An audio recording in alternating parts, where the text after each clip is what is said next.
हक जो है गरीबों का होता है, मुस्तहिक अफराद का होता है, ये नहीं बेच के पैसे अपनी जेब में रख लें।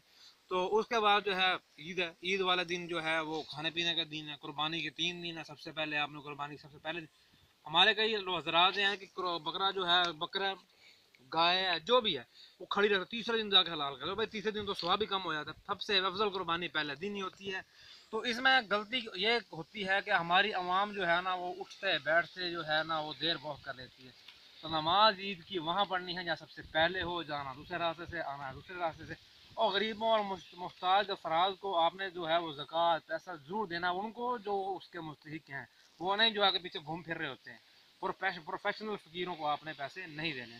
इसके अलावा आपने साथ में घूमना फिरना, गोश्त खाना जो मर्जी करें। हाँ, एक और बात, बड़ी ईद गुजर जाने के बाद शहर से आप जो है कोई भी बारबेक्यू वाली चीज़ मत खाएं, क्योंकि इस तरह जो बिल्कुल नाकुस गोश्त होता है, यानी कि जो चीज़ें जो मर जाती हैं या कुर्बान गलत होती हैं, जो गला कट जाता है, जो चीज़ें हराम हो जाती हैं, तो उनका गोश्त सेल आउट होता है, हमारे सिटीज़ में आता है। उनके फिर क्या बनते हैं, उनके शामी कबाब बनते हैं, उनका कोरमा बनता है, पता नहीं क्या क्या बनता है। तो आप बड़ी ईद के बाद पूरे 3 महीने इन होटलों वाले गोश्त से और बारबेक्यू से इज्तनाब करें और अपने बच्चों को भी बचाएं। ये सबसे, आपको तो ये भी नहीं पता वो गोश्त किस चीज़ का है।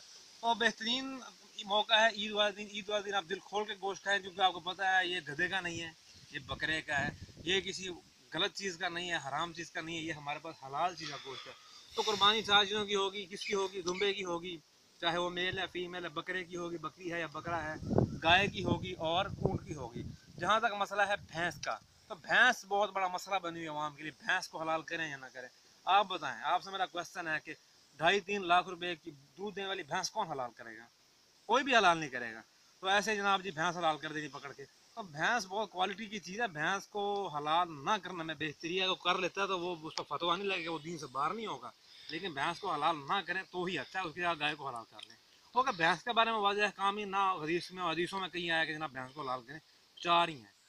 तो दूसरा, अब ये नहीं आप जानवर लेके आए और आते जनाब किसी ने उसकी टांग तोड़ दिया, उसका सींग तोड़ दिया, उसका कान जो है वो ख़राब कर दिया, या फिर उसको। हाँ, तो इस हवाले से जब आप जानवर खरीदने जाएंगे तो आपने ख़ास तौर पर नोट करना है कि कहीं उसका जो कान है वो तो नहीं यहाँ से चीरा हुआ, या उसके दांत हैं तोड़े तो नहीं हुए।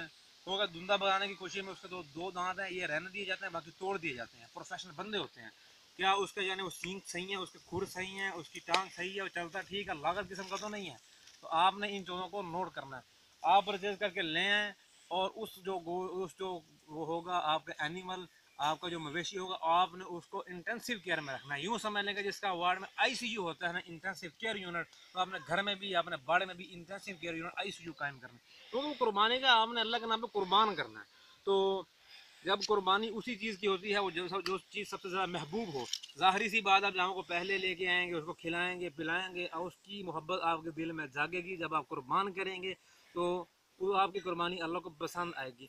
Late for the sake of supposing आने के बाद कोई ऐसा मसला होता है, वो कान चिर जाता है, सींग टूट जाता है, तो उसकी कुर्बानी तो हो जाएगी, लेकिन अच्छा है ना ही की जाए। तो उसकी इससे अच्छा है कि उसका ख्याल रखा जाए। तो इसके अलावा अगर हमारे घर के साथ कोई रहता है, गैर मुस्लिम रहता है, तो हमारे यहाँ एक बहुत बड़ा मसला खड़ा हुआ है जी, गोश्त जो है गैर मुस्लिम को नहीं देना। तो गैर मुस्लिम को ही गोश्त सबको दें। सूरत हज में है कि गोश्त जो है वो सबको दिया जाएगा, चाहे वो गरीब है, चाहे वो अमीर, गरीबों को ज़्यादा दिया जाएगा, चाहे वो मुसलमान है, गैर मुस्लिम, इसकी तो कोई कैटेगोरिकल मेंशन है ही नहीं। तो चाहे वो यहूदी है, चाहे ईसाई है, जो भी है, आपको गोश्त दिया जाएगा।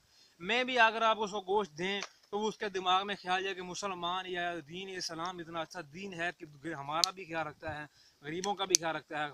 हो सकता है कि आपके गोश्त देने से उसके दिमाग में कुछ तरह की जो है वो कड़ी जागे और मुसलमान हो जाए। तो कोई भी अब यहाँ पे फतवे नहीं लगेंगे जनाब वो मुसलमानों को गोश्त देना है, गैर मुसलमानों को गोश्त नहीं देना, तो मुसलमानों को गोश्त देना है।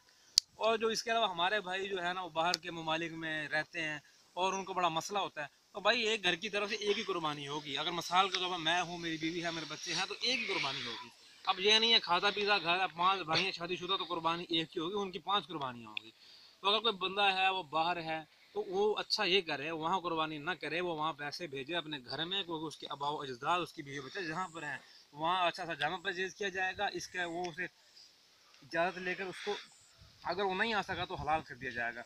इस तरह छोटी ईद पर जो फितराने के पैसे हैं वो भी बाहर से ही भेजे जाएंगे।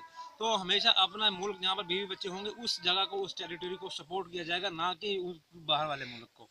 تو اس کے علاوہ بھی بہت سارے مسائل ہیں. اگر آپ کو کوئی مسئلہ پوچھنا ہو تو ہمارے کمنٹ کر سکتے ہیں. آپ ہمیں اس ویڈیو کے ڈسکرپشن میں ہمارا نمبر ہوگا, آپ ای میل کر سکتے ہیں. تو عید والا دن ان خاص احکام کو ضروری اور یاد رکھنا ہے. ہم اکثر میں مسئلہ یہ ہے کہ عید آتی ہے, بڑی عید قربانی والی, سال میں ایک دفعہ, جب وہ گزر جاتی ہے تو ہم بھول جاتے ہیں. تو ہمیں جو ہے پھر بار بار ہر عید پہ کسی سے پوچھ لینا چاہیے کہ عید والے دن گوشت کیسے کرنا ہے, تو وہ بار بیرون ملک والوں کے لیے کرنا ہے, کتنے گھر کی طرف سے کتنی قربانیاں ہوں گی. تو اس طرح کے جو ہے وہ پوچھ لینا چاہیے. اگر آپ کو ہماری ویڈیو پسند آئی, ہمارے چینل کو سبسکرائب کریں, لائک کریں, شیئر کریں, اور اگر آپ نے سبسکرائب نہیں کیا تو اب ہی سبسکرائب کر لیں, اور بیل آئیکن کو بھی دبا لیں تاکہ جب بھی ہماری نئی ویڈیو اپلوڈ ہو تو آپ کو سب سے پہلے اس کا فصلی نوٹیفیکیشن مل جائے. السلام علیکم ورحمۃ اللہ وبرکاتہ.